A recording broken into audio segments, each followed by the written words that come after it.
Hello, my name is David Ben Zazon from Israel, and I wanted to say that I enjoyed very much the summit. It was very interesting, and the variety of lectures was very open-minded.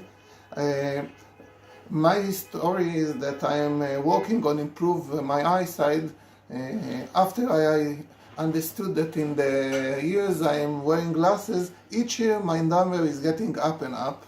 So I decided to do something with it.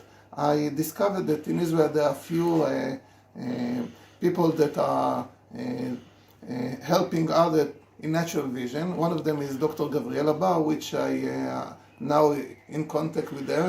In the last year, we are practicing every week 2 times practices and understanding the conceptions which are the main routes to improving our eyesight. So I wanted to say that the summit was very helpful, and I hope to learn more about improving my eyesight. Thank you very much, David from Israel.